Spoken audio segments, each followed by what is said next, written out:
What's up mga quiz, mga atis? Welcome back sa akin channel. This is Quiz Alan at ngayong araw papanoorin natin yung teaser trailer ng upcoming GMA series, movie na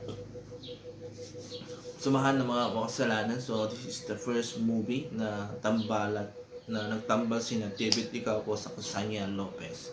So hindi na ito patatagalin pa, papanoorin natin video and later ibibigay ko yung reaction and opinion ko on the side trailer. So let's go!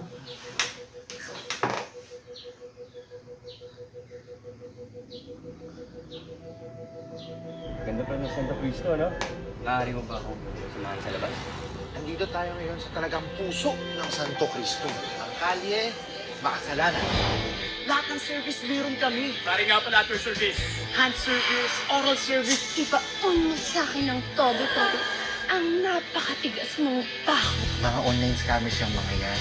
Dili mo kasi, uy! Bagong nakakaw yan! Ito naman ang tagakatay ng mga pyesa ng sasakyan. Nandito naman tayo sa MMDA. Mga makakating dila association. Sa si Tanor? Siya rin ang lahat ng sugay dito. Si Boss Luis. Ang leader ng mga sindikato dito sa Santo Cristo.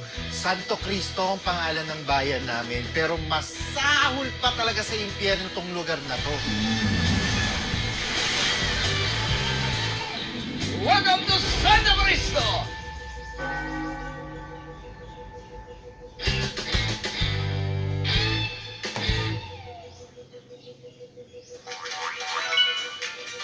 Okay, ito yung napanood natin yung teaser trailer ng Samahan ng mga kasalanan. So, ito, tulad ng sinabi ko kanina, unang tambalan ni na Sanya Lopez at David Licauco.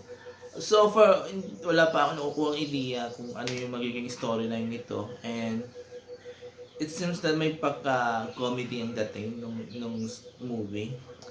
And yun. So, yun lang masasabi ko. So, ang parang backdrop niya or location is Ilocos Sur na alam yung vegan. So, yun. So far, na-intriga ako to sa movie. Na-intriga ako. Actually, to sa title pa lamang niya, Samahan ng mga kasalanan. Medyo na-intriga na ako doon. So, I'm more intrigued to sa storyline. And paano yung magiging tagpo nito, di ba? And to sa acting naman, so far, wala pa naman ako nakikita. Yung talagang superb yung acting. Si Sanya, pinakita lang doon is yung part na nakasexy siya. Tapos si David, well, I'm not a fan of nung acting ni David. Even though nakita natin improve siya sa pulang araw, pero still, hindi pa rin ako dun, how you call it, sob sa acting niya kasi nakukulangan pa ako. He's good in delivering the lines pero when it comes to facial expression, medyo hirap siya maglagay ng facial expression. So, kung napapansin niyo, halos pare-pareho lang yung facial reaction niya. So, yun.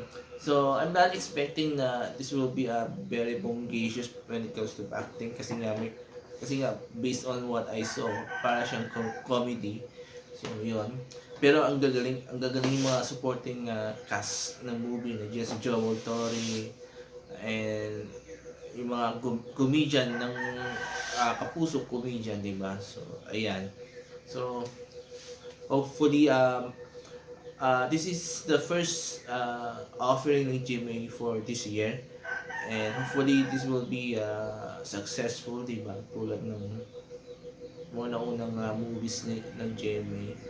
And I'm happy na yung mga movies na ginagawa ng GMA, it's not a typical movies na napapanood natin commercially, di ba? So, tingin ko dito, isa siyang comedy na may malalim na kwento, na may malawak na kwento, di ba?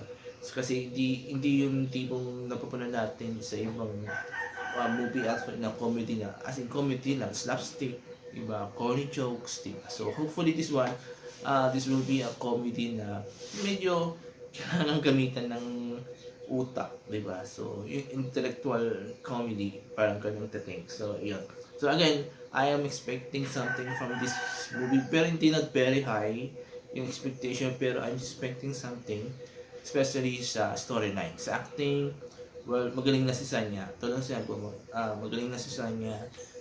David, expected ko na yung magiging kind of acting na meron siya. Siguro yung sa part ng comedy na lang ang expecting ko sa kung actingan niya. Kasi magagaling yung comedian na included dito sa movie na to. So, there you go. So, kayo mga quiz, mga at least mga Parda fans. So, I'm sure yung mga unang susuporta dito mga fans ng Parda, even though wala si Barbie dito, I'm sure susuporta nila si David Ocampo with this movie. So, ayan. Kung nagustuhan yung mga guys, yung teaser trailer ng Sumahan ng mga kasalanan, mag-comment kayo dito sa ba. At kung nagustuhan nyo yung binigay kong comment sa teaser trailer, mag-comment kayo dito sa ba. And I will read all your comments and I will try to interact with you guys, diba? So, there you go. So, maraming salamat again. Have a nice day and bye-bye.